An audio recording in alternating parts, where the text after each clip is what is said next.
ಆ IASಯಲ್ಲಿ ಅನೇಕ ವಿದ್ವಾಂಸರು ಅಲ್ಲಿ ಓದಿದ್ದಾರೆ, ಅಲ್ಲಿ ಕೆಲಸ ಮಾಡಿದ್ದಾರೆ. ಅದರಲ್ಲಿ ಮುಖ್ಯವಾದ್ದು ಕೆಲವು ಹೇಳಬೇಕು ಅಂದರೆ ನಮ್ಮ ಮಾಜಿ ರಾಷ್ಟ್ರಪತಿ ಡಾಕ್ಟರ್ ಅಬ್ದುಲ್ ಕಲಾಂ ಅವರು ಹೇಗೆ ಈ ಭಯೋತ್ಪಾದಕರ ಕಣ್ಣಿಗೂ ಇಲ್ಲಿನ ವೈಭವವಾದ ಈ ಸೈಂಟಿಸ್ಟ್ಗಳು ಕಣ್ಣು ಬೀಳುತ್ತೆ ಅನ್ನೋದಕ್ಕೆ ಒಂದು ಘಟನೆ ಹೇಳಲೇಬೇಕು. ಭಾರತನೇ ಹಾಳು ಮಾಡಬೇಕಾದ್ರೆ ಮುಖ್ಯ ಸೈಂಟಿಸ್ಟ್ಗಳು ಹಾಳು ಮಾಡಿದ್ರೆ ಅವರಿಗೆ ಜಯ ಸಿಗುತ್ತೆ. ಇದೇ IASಯಲ್ಲಿ ಒಬ್ಬ ಸೈಂಟಿಸ್ಟ್ನ ಒಬ್ಬ ಭಯೋತ್ಪಾದಕ ಗುಂಡಿಟ್ಟು ಕೊಲ್ತಾನೆ. ಈಗ ಲಾಲ್ಬಾಗ್ ವೆಸ್ಟ್ ಗೇಟಲ್ಲಿ ನಾವು ಎಂಟ್ರೆನ್ಸ್ ಪಕ್ಕದಲ್ಲಿರೋ ಗಾರ್ಡ್ ರೂಮೇ ಆಗಿನ PN ಕೃಷ್ಣಮೂರ್ತಿಯವರ ಗಾರ್ಡ್ ರೂಮ್. ಕಾಲಡಿಯಲ್ಲಿ ಶಂಕರಾಚಾರ್ಯರ ಜನ್ಮಸ್ಥಳ ಜಾಗ ಇದೆಯಲ್ಲ, ಅದು ಯಾರ್ಯಾರೋ ಬಂದುಬಿಟ್ಟು ಅದನ್ನು ವಶಪಡಿಸ್ಕೊಂಡ್ಬಿಟ್ಟು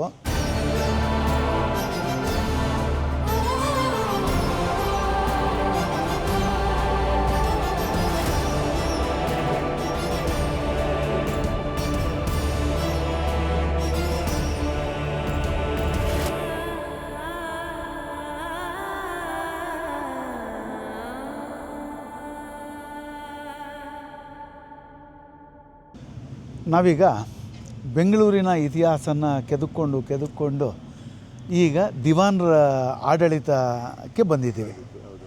ದಿವಾನರಲ್ಲಿನೂ ಸಿ ರಂಗಾಚಾರ್ಲು, ಶೇಷಾದ್ರಿ ಅಯ್ಯರ್ ಬಗ್ಗೆ, ಅವರು ಅಂತ್ಯಕ್ರಿಯೆ ಆಗಿದ್ದ ಜಾಗದಲ್ಲೇ ಹೋಗಿ ನಾವು ಅವರ ಬಗ್ಗೆ ಎಲ್ಲ ತಿಳ್ಕೊಂಡಿದ್ದೀವಿ.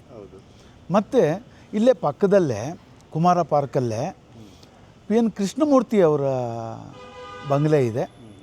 ಅದಕ್ಕೆ ಪೂರ್ಣ ಪ್ರಾಸಾದ ಅಂತ ಕರೀತಾರೆ. ಪೂರ್ಣ ಪ್ರಾಸಾದ ಅಂದರೆ ಒಂದು ಬಿಲ್ಡಿಂಗ್ ಅಂತ ಕರೀತಾರೆ. ಪೂರ್ಣ ಪ್ರಾಸಾದ ಹತ್ರ ಹೋಗಿದ್ವು. ಅದು ಕೆಲವು ಯಾರಿಗೂ ಒಳಗೆ ಬಿಡೋದಿಲ್ಲ. ಆಚೆಯಿಂದನೇ ನೋಡಿದರೆ ಏನು ಅದ್ಭುತವಾದ ಬಿಲ್ಡಿಂಗ್, ಯಾವ ಅರಮನೆಗೇನು ಕಮ್ಮಿ ಇಲ್ಲ. ಅವರ ಕಾಲದಲ್ಲಿ ಹಿಂದೆ ನಾವು ಬೇರೆ ದಿವಾನರ ಕಾಲದಲ್ಲಿ ಮಾತಾಡಿದ್ವಲ್ಲ, IASC ಪ್ರಾರಂಭ ಮಾಡಿದ್ರು. ಇವರ ಕಾಲದಲ್ಲಿ 1909ರಲ್ಲಿ ಅದು ಮುಕ್ತಾಯ ಆಯಿತು. ಅಲ್ಲಿಂದ ತರಗತಿಗಳೆಲ್ಲ ಪ್ರಾರಂಭ ಆಯಿತು. ಒಳ್ಳೆ ಇನ್ಸ್ಟಿಟ್ಯೂಷನ್ ಆಯಿತು.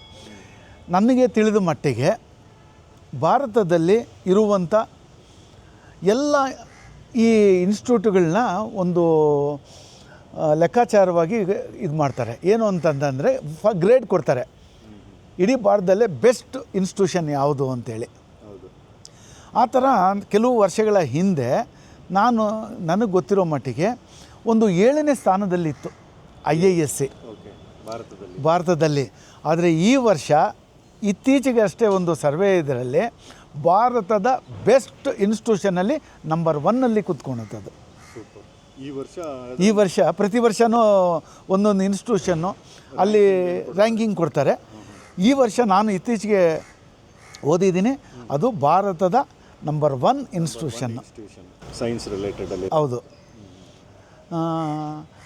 ಅಲ್ಲಿ ಆ IASಯಲ್ಲಿ ಅನೇಕ ವಿದ್ವಾಂಸರು ಅಲ್ಲಿ ಓದಿದ್ದಾರೆ, ಅಲ್ಲಿ ಕೆಲಸ ಮಾಡಿದ್ದಾರೆ. ಅದರಲ್ಲಿ ಮುಖ್ಯವಾದ್ದು ಕೆಲವು ಹೇಳಬೇಕು ಅಂದರೆ ನಮ್ಮ ಮಾಜಿ ರಾಷ್ಟ್ರಪತಿ ಡಾಕ್ಟರ್ ಅಬ್ದುಲ್ ಕಲಾಂ ಅವರು ಅಲ್ಲಿ ಕೆಲವು ವರ್ಷಗಳು ಕೆಲಸ ಮಾಡಿದ್ದಾರೆ. ಅವರು ಆ್ಯಕ್ಚುಲಿ ಹೈಡ್ರಾಲಿಕ್ ರಿಲೇಟೆಡ್ ಏನೋ ಒಂದು ಪ್ರಾಜೆಕ್ಟ್ ಮಾಡಿದ್ದಾರೆ. ಹೌದು.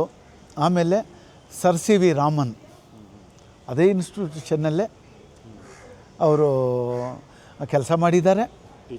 ಆಮೇಲೆ ಬಂದು ಸೈಂಟಿಫಿಕ್ಕಾಗಿ ಅವರು ಬೇರೆ ಕಡೆ ಅವರಿಗೆ ನೊಬೆಲ್ ಪಾರಿತೋಷಿಕ ತಂದಿರುವಂಥ ವಿಷಯ ರಾಮನ್ ಎಫೆಕ್ಟ್ ಅಂತೇಳಿ, ಅದನ್ನು ಇದೇ ಇದರಲ್ಲೇ ಅವರು ಅಧ್ಯಯನ ಮಾಡಿ ಮುಂದುವರಿಸಿದ್ರು.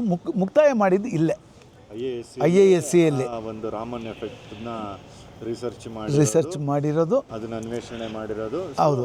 ಅದಕ್ಕೆ ಅವರಿಗೆ ನೊಬೆಲ್ ಅವಾರ್ಡ್ ಬಂದಿದ್ದು ಕಾರಣ ಅದೇ IASC. ಬ್ಯೂಟಿಫುಲ್.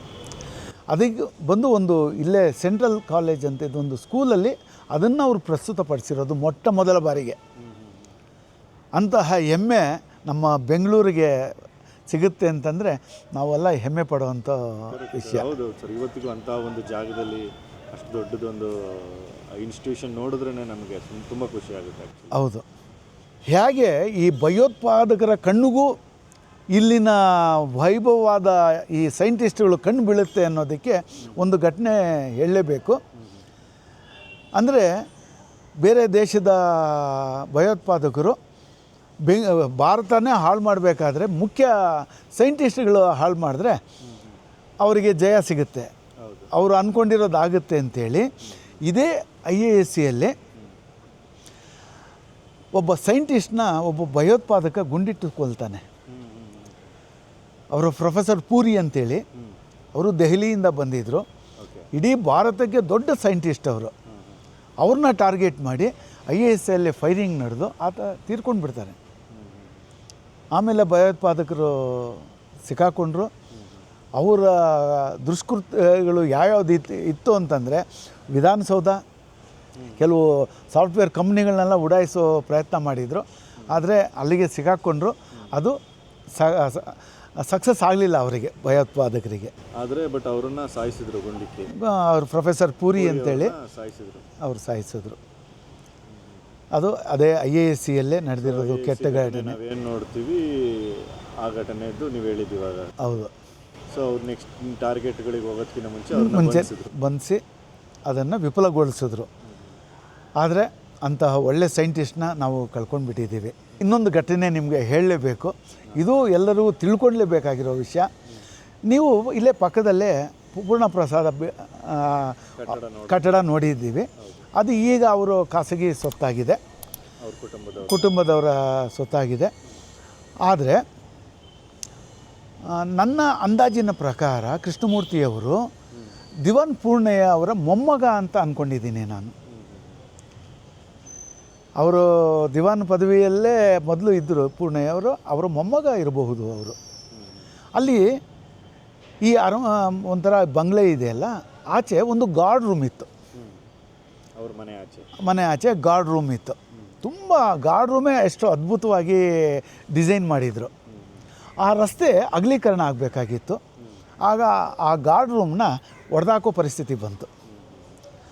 ಅವಾಗ ಏನು ಮಾಡಿದ್ರು, ಅವಾಗ ದಿವಾನರಾಗಿದ್ದವರು ಸರ್ ಮಿರ್ಜಾ ಇಸ್ಮಾಯಿಲ್ ಅವರು ಏನು ಮಾಡಿದ್ರು, ಇಂಥ ಬಿಲ್ಡಿಂಗ್ ಹೊಡೆದಾಕಬೇಡಿ, ನಾನು ಬೇರೆ ಎಲ್ಲಾದರೂ ಶಿಫ್ಟ್ ಮಾಡ್ತೀನಿ ಅಂದಾಗ ಒಪ್ಕೊಂಡ್ರು ಅವರು.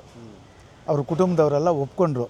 ಆಮೇಲೆ ಅವರ ಕಾಲದಲ್ಲೇ ಅದನ್ನು ಒಂದು ಟೆಕ್ನಿಕಲ್ ಇದಿದೆ, ಅದರ ನಂಬರ್ ಒಂದೊಂದು ಕಲ್ಲು ಮೇಲೆ ನಂಬರ್ ಹಾಕಿ ಅದನ್ನು ಶಿಫ್ಟ್ ಮಾಡಿ ಈಗಿನ ಆ್ಯಸ್ ಇಟ್ ಈಸ್ ಹೇಗಿದೆಯೋ ಹಾಗೆ ಈಗ ಲಾಲ್ಬಾಗ್ ವೆಸ್ಟ್ ಗೇಟಲ್ಲಿ ನಾವು ಎಂಟ್ರೆನ್ಸ್ ಪಕ್ಕದಲ್ಲಿರೋ ಗಾರ್ಡ್ ರೂಮೇ ಆಗಿನ PN ಕೃಷ್ಣಮೂರ್ತಿಯವರ ಗಾರ್ಡ್ ರೂಮು. ಅಂದರೆ ನಾವು ನೋಡಿದಾಗಲೂ ಏನಪ್ಪ ಇಷ್ಟು ಸಖತ್ತಾಗಿ ಮಾಡಿದಾರಲ್ಲ, ತುಂಬ ನಾವು ಆ ಕಾಲದಲ್ಲೇ ಮಾಡಿರೋದೇನೋ ಅಂದ್ಕೊಂಡ್ರೆ ಅದು ಇಲ್ಲಿಂದ ಅಲ್ಲಿಗೆ ಶಿಫ್ಟ್ ಆಗಿರೋದು. ಸುಮಾರು 1935-40 ಒಳಗಡೆ ಅದು ಶಿಫ್ಟ್ ಆಗಿರೋದು ಅದು.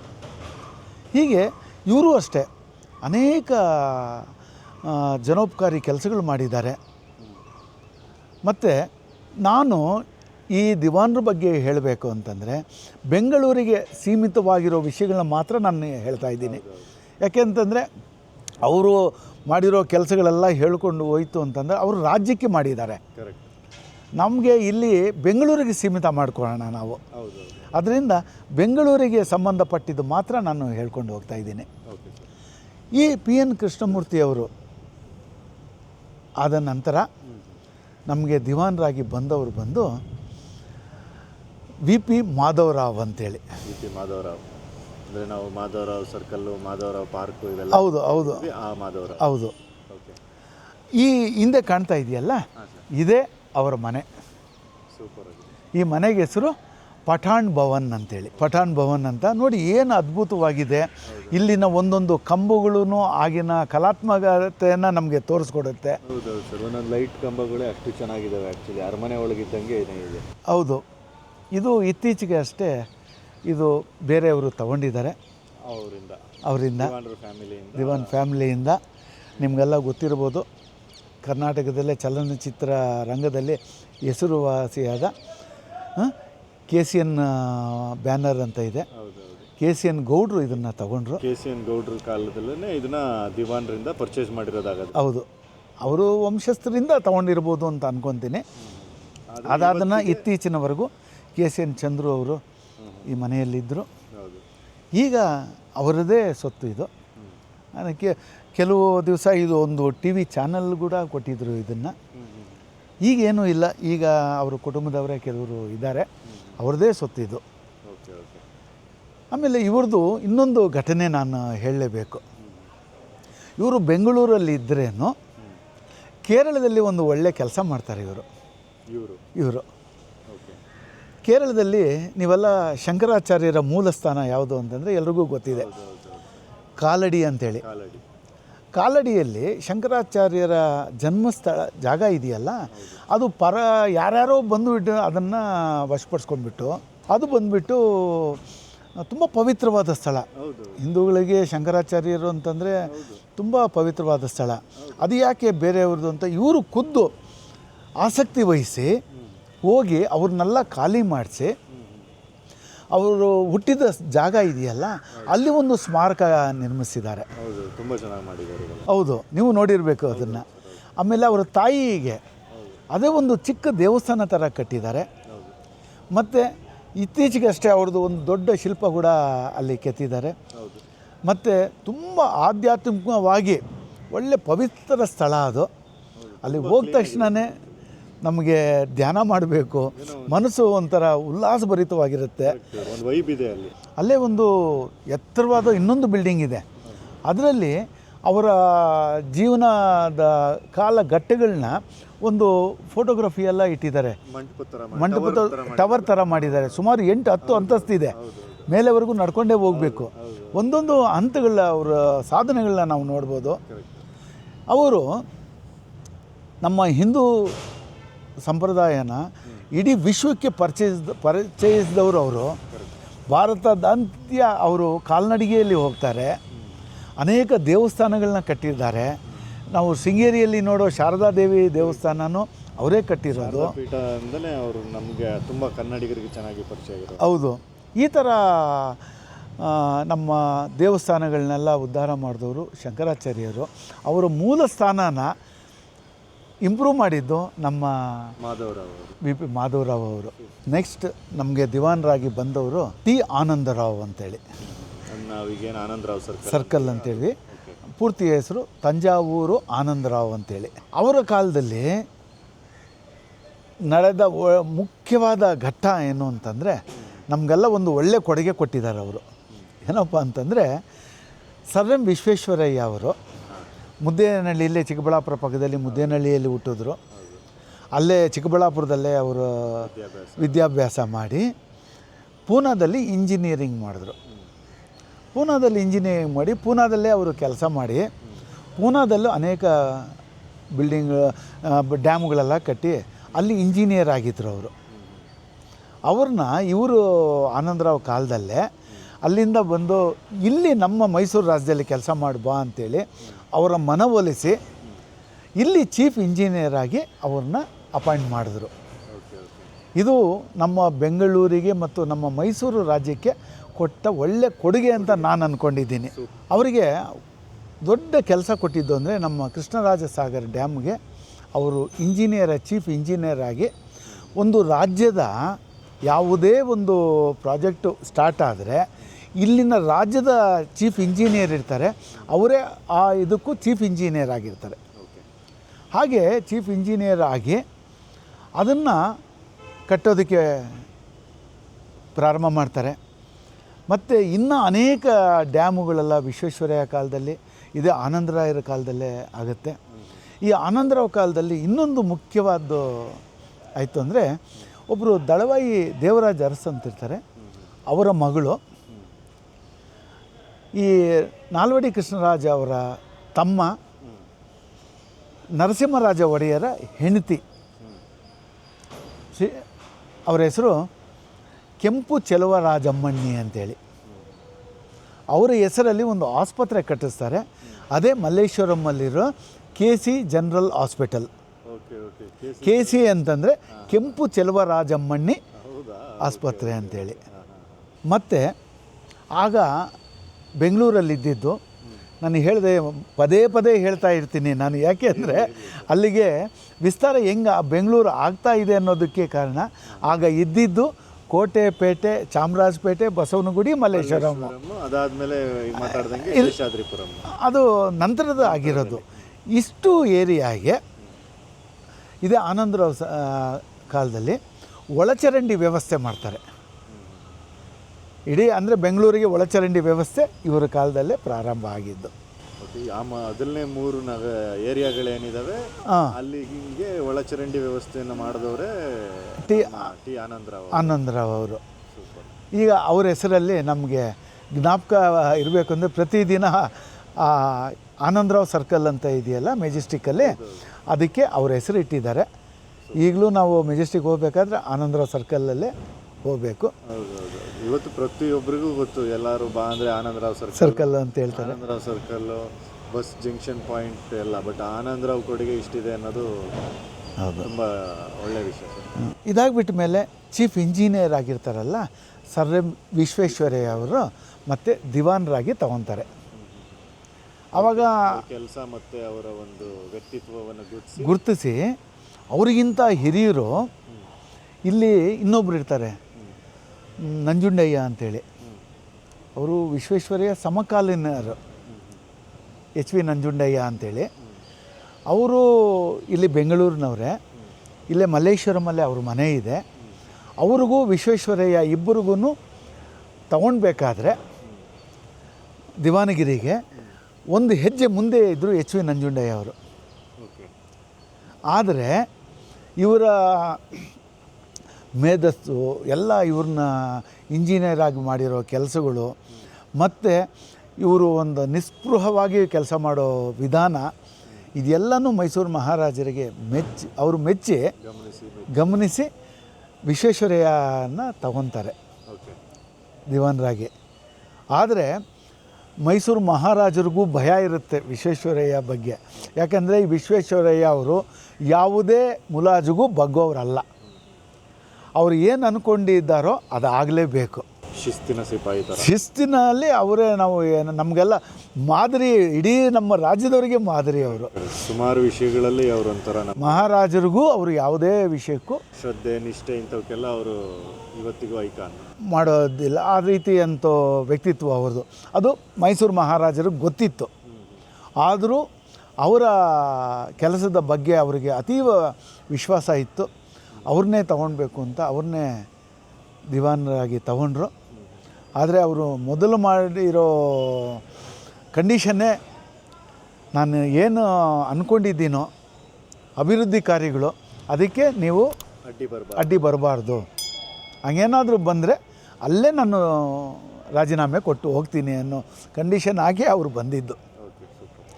ಅದೇ ರೀತಿ ಅವರು ದಿವಾನರಾದರು.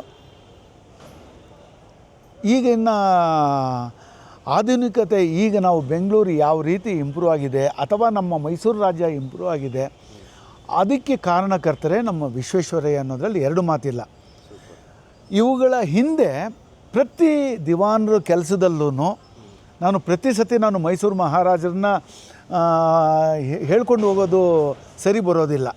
ಯಾಕೆಂದರೆ ಎಷ್ಟೇ ದಿವಾನರು ಏನೇ ಅಭಿವೃದ್ಧಿ ಮಾಡಿದ್ರು ಅದರ ಹಿಂದಿನ ಶಕ್ತಿ ನಮ್ಮ ಮೈಸೂರು ಮಹಾರಾಜರು. ಅದು ಎರಡು ಮಾತಿಲ್ಲ. ಇವ್ರು ಏನು ಕೆಲಸ ಮಾಡಿದ್ರೆ ಅದಕ್ಕೆ ದುಡ್ಡು ಹೊಂದಿಸ್ಬೇಕು, ಇವರು ಹೇಳಿದ್ದಕ್ಕೆ ಅವರು ಒಪ್ಪಿಗೆ ಕೊಡಬೇಕು, ಇದೆಲ್ಲ ಗೊತ್ತಿತ್ತು. ಇಂಥ ದಿವಾನರುಗಳು ಅವರು ಒಳ್ಳೆ ಕೆಲಸ ಮಾಡ್ತಾರೆ ಅನ್ನೋ ವಿಶ್ವಾಸ ಮೈಸೂರು ಮಹಾರಾಜರಿಗಿತ್ತು. ಅದರಿಂದ ಇವರು ಯಾವುದೇ ಕೆಲಸಗಳನ್ನ ಹೇಳಿದ್ರೇನು ಯಾವುದಕ್ಕೂ ಅಡ್ಡಿ ಬರ್ತಾ ಇರಲಿಲ್ಲ. ಮೊದಲ ರ್ಯಾಂಕಲ್ಲಿ ಇವರು ಇಂಜಿನಿಯರಿಂಗ್ ಪಾಸ್ ಮಾಡ್ತಾರೆ. ಅದಕ್ಕೆ ಏನು ಮಾಡ್ತಾರೆ ಅಂತಂದರೆ ಪುಣೆ ಗೌರ್ಮೆಂಟು ಇವನ್ನ ಅಲ್ಲೇ ಇಂಜಿನಿಯರ್ ಆಗಿ ನೇಮಿಸ್ಕೊಂಡು ಬಿಡ್ತಾರೆ. ಈಗ ಹೈದರಾಬಾದಿನ ನಗರದಲ್ಲಿ ಇರೋ ಪ್ರಜೆಗಳೆಲ್ಲನೂ ಇವ್ರನ್ನ ನೆನೆಸ್ಕೊಳ್ಬೇಕು. ಆವಾಗ ಹೈದರಾಬಾದ್ ಪಕ್ಕದಲ್ಲೇ ಒಂದು ನದಿ ಹರಿತಾ ಇತ್ತು, ಮೂಸಿ ನದಿ ಅಂತೇಳಿ. ಅದು ಮಳೆಗಾಲ ಬಂತು ಅಂದರೆ ಕೊಚ್ಚಿಕೊಂಡು ಹರಿಯೋದು, ಅರ್ಧ ಹೈದರಾಬಾದಲ್ಲಿ ಮನೆಗಳಿಗೆಲ್ಲ ನೀರು ನುಗ್ಗಿಬಿಡೋದು.